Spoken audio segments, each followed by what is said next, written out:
Archabbot Justin, the abbot here at Saint Meinrad.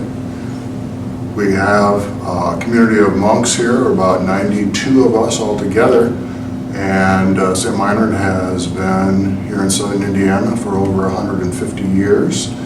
We have traditionally engaged in several works, our seminary and School of Theology. We also have the Abbey Press. We have a retreat program at the guest house where we get crowds of lots of people from all over. And we've been at this, as I say, for over 150 years, and with God's grace, we'll be at it for a little longer as well. That would be one of the vows that we take as Benedictines, is a vow of stability. Of course, that gets symbolized very concretely in the monastery itself and the enclosure of the monastery. But there are concentric circles of meaning to stability. One of them would include a commitment to the place, that is, the locale in which the monastery has been founded and continues to thrive. So in that sense, we are really committed to the people of the area as well as to the resources of the area. We realize that we are a living part of the economy, of the local economy.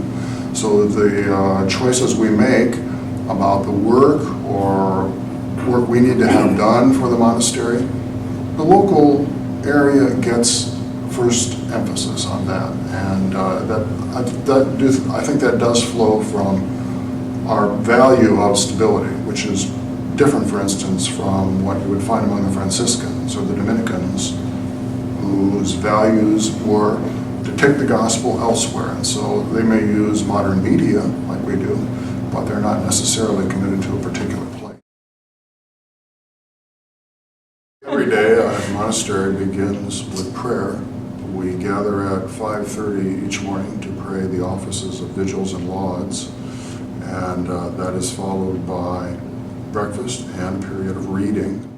In the rule, St. Benedict, in arranging the day for his monks, sets aside an enormous amount of time for reading. And so that has been a value from the very beginning for Benedictines. We come back together then at 7:30 to celebrate the Eucharist. And then our day is, like so many other people's, given over to the works that we do. The monks have various jobs.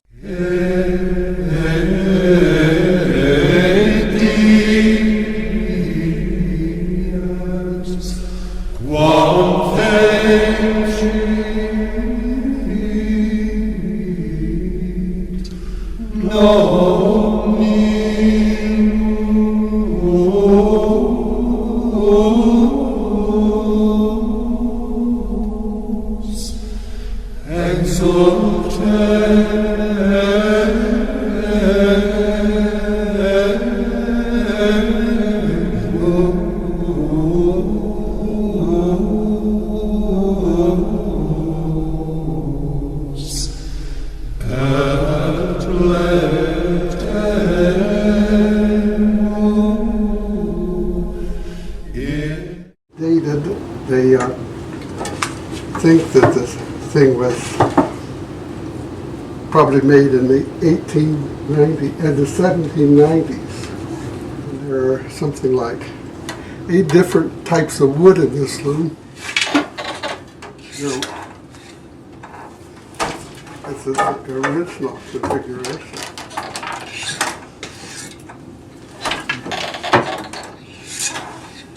Any estimate on how many pieces you've created over the years?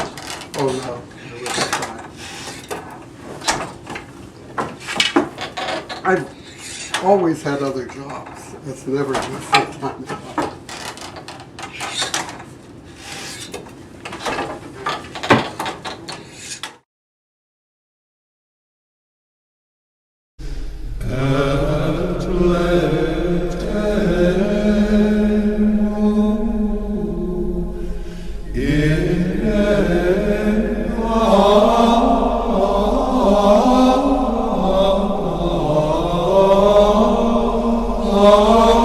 Occasionally, if you have a big piece of wood just taken off a log, you know, a tree trunk, and the side is uneven, you put it in here, clamp it down. This thing here is a trolley. You can just saw it through here, and it makes the side perfectly straight then. And you can just sand a tabletop like nothing, make it perfectly smooth in a matter of minutes, you know. But if you don't have a big thing, if you have to do that with a little sander, it'll take forever. We have a couple of cabinets ready here. These are ordinary sizes. We have 2 more big ones up there. We have some of our monks are very large.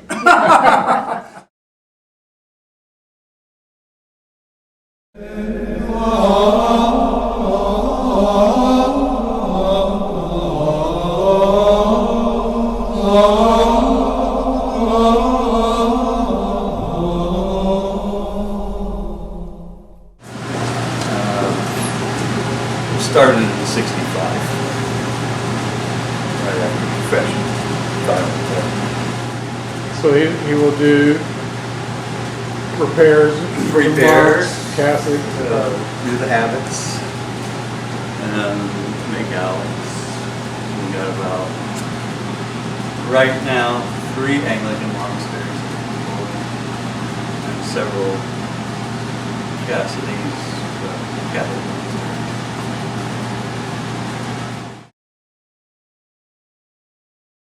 We gather back together at noon for a brief prayer, followed by lunch. Afternoon is back to work until 5 o'clock when we have our Vespers.